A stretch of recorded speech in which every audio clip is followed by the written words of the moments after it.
They hired me to clean the kitchen. They never knew I'd clean their son's heart, too. Hello. My name is Scarlett Reed, and I want to tell you something deeply personal. It's not a fairy tale, and it definitely didn't happen overnight, but it changed my life forever. This is the story of how I went from cleaning other people's homes to becoming the woman of the house. I came to Chicago from a tiny, overlooked town in Arkansas. You probably wouldn't even find it on a map unless you zoomed all the way in. One gas station, one grocery store, and a high school that had graduation in the gym with folding chairs. That was home, and it was also the place where everything fell apart. I was just 23 when my mom passed away. Cancer. Aggressive, unfair, and brutal. It took her in 8 months. I watched her hair fall out, her skin lose its color, her voice grow weaker each day. She used to say, "Scarlett, you gotta keep going. You were made for more than this town." At the time, I didn't believe her. I felt stuck in a town where dreams dried out faster than the cornfields in July. After Mom died, my stepdad, Mike, turned cold. Like, dead cold. He was never a loving man, but once she was gone, he didn't even try to hide his bitterness. One night, I came home from working late at the diner.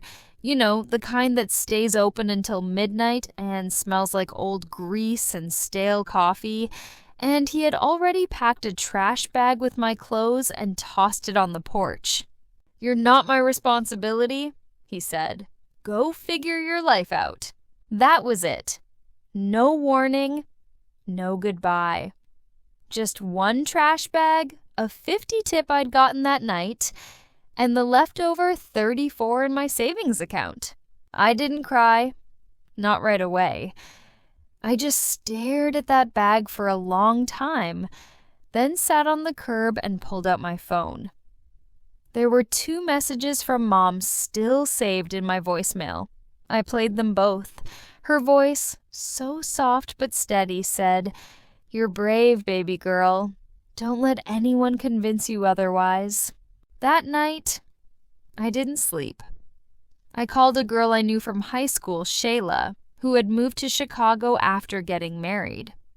I asked if I could crash for a bit. She said, "Just get here. I got a couch." So I used the last of my money to buy a one-way Greyhound ticket.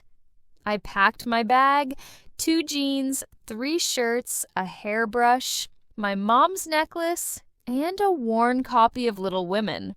That was all. No diploma, no job offer, no plan. The bus ride took 18 hours. I remember looking out the window as the flatland of Arkansas turned into the skyline of Chicago. It was like moving from a black and white photo into a vivid painting. Busy, loud, endless. The city didn't wait for anyone. It didn't care who you were or what you had lost. It just moved. Shayla lived in a studio apartment in Rogers Park with her husband and 2-year-old daughter. It was tight. The kind of tight where you couldn't open the fridge without hitting the crib. I slept on a fold-out couch that smelled like baby formula and old socks. But to me, it was safety. It was something. I gave myself 1 week to find a job. I had no experience outside of waitressing, and even then, I didn't have references or a polished resume. So I hit the streets. Literally. I walked from block to block, stepping into diners, cleaning services, even pet stores, asking if they were hiring. Most of them gave me that look. You know the one.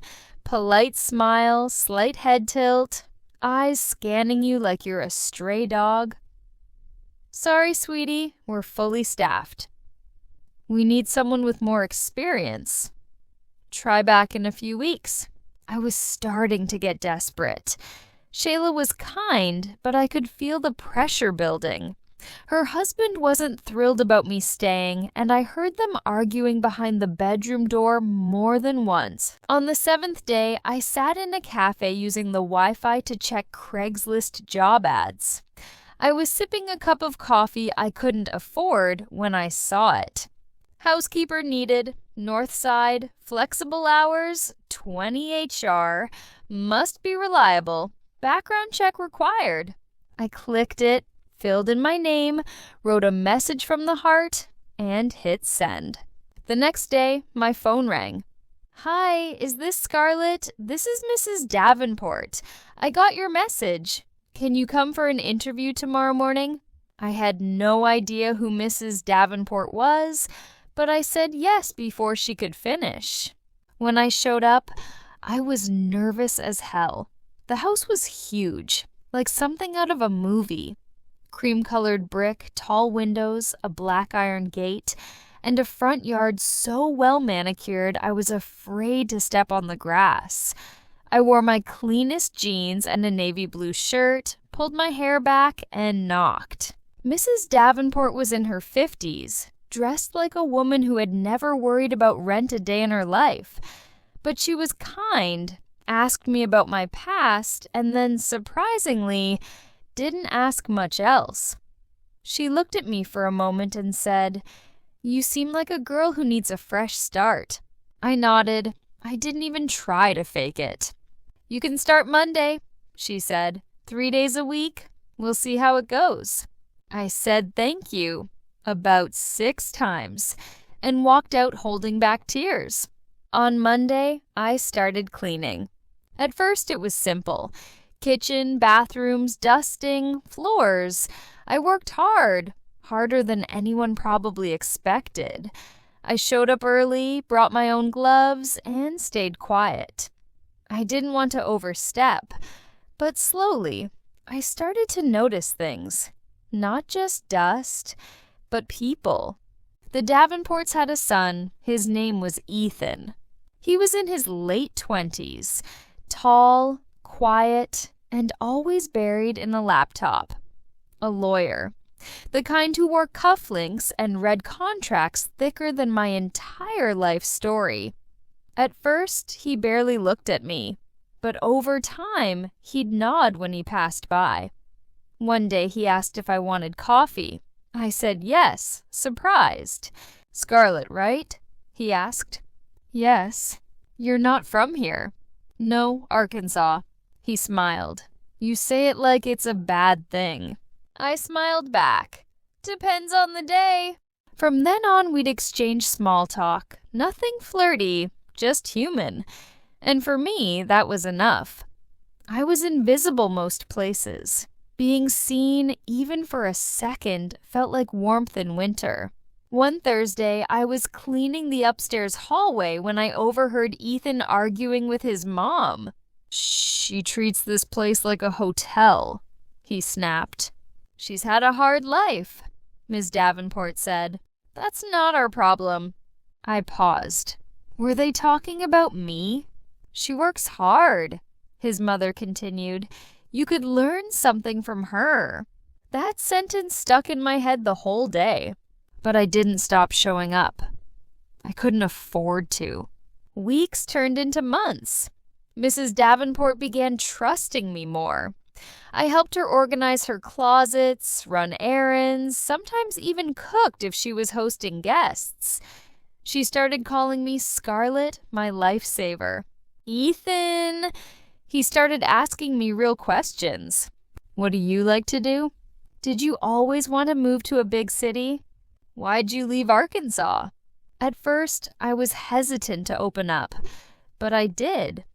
I told him about my mom, about being kicked out, about feeling small in a giant world. He didn't judge, he just listened. And one evening, as I was leaving, he said, "You're stronger than anyone I know." I found a Craigslist ad for a housekeeping job in the suburbs.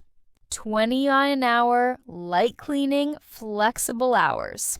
I had no car, so I rode the bus 2 hours to get to the big white house with the black gate. I still remember the day I saw that Craigslist ad. like it was tattooed on my memory. It was raining outside, a cold spring rain that made the Chicago sidewalk shimmer like glass. I was sitting in a corner booth of the library downtown, borrowing their Wi-Fi and pretending I wasn't practically homeless.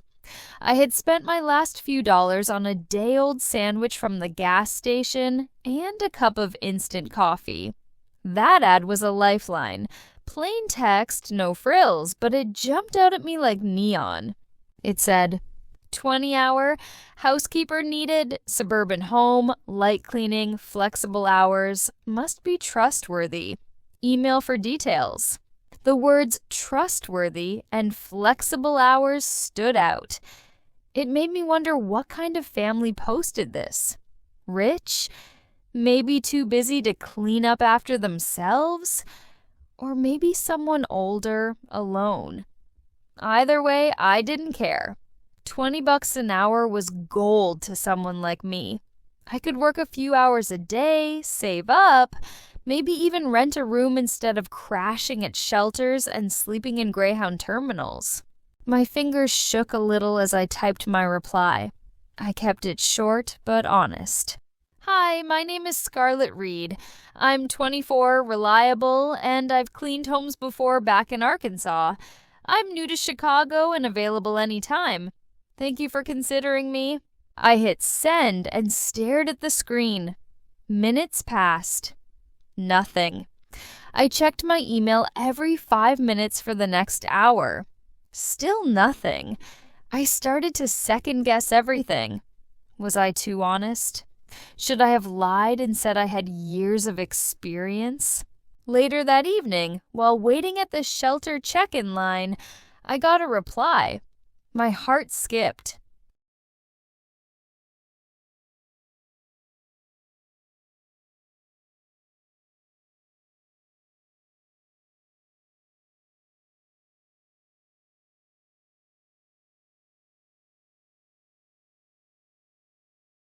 Wilmette.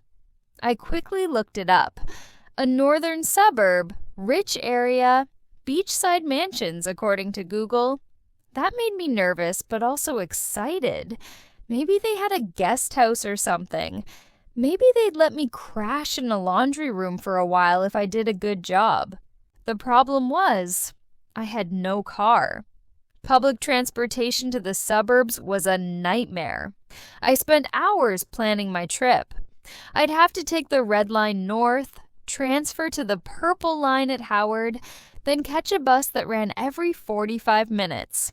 That meant waking up at 6 a.m., walking to the L train, and praying the timing worked.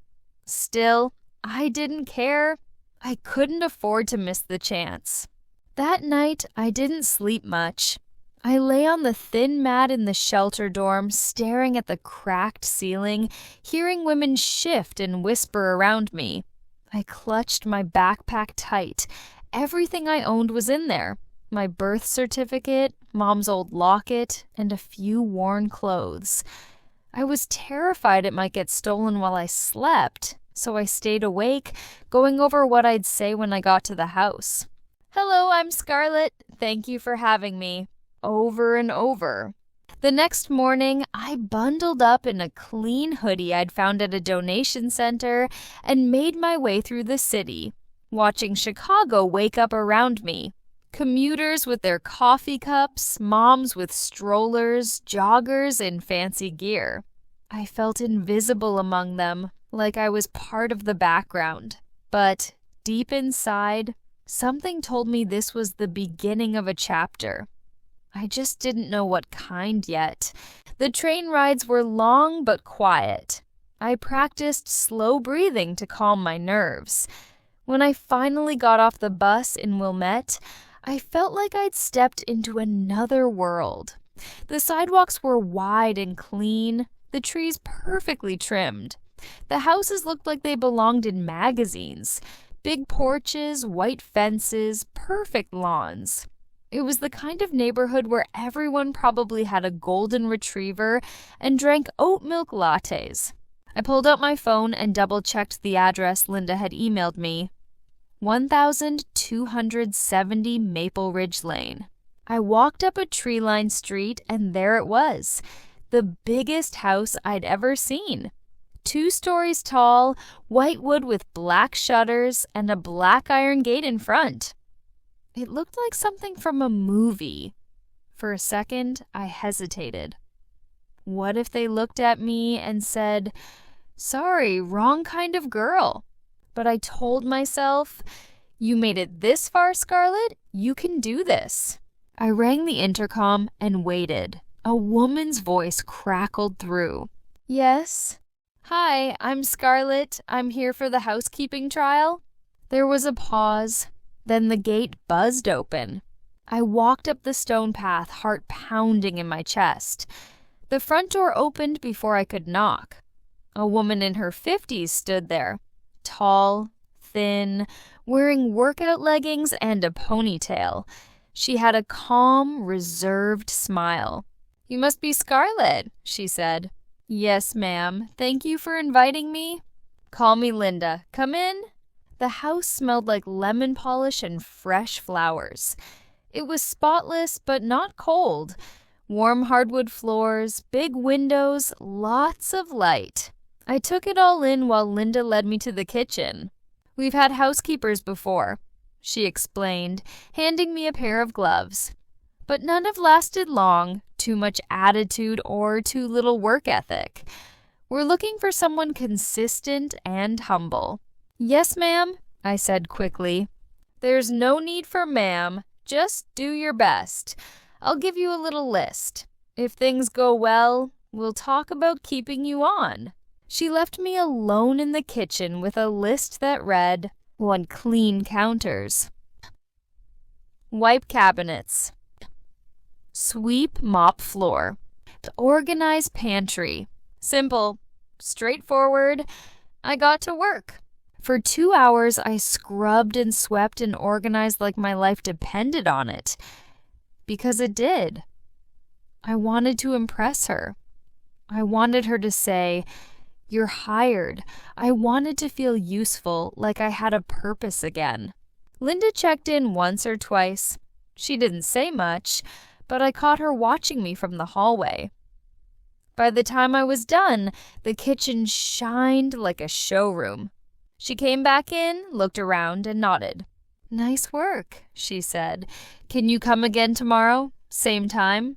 "Yes," I said, trying not to let my smile burst too wide. "Thank you." "You'll get paid after each shift, cash. Is that okay?" "That's perfect." I walked out of that house feeling like I'd just climbed a mountain. The sun felt warmer, the air lighter. I didn't have much, but I had a chance. And that meant everything. What I didn't know then was that my life was about to take a turn I never saw coming.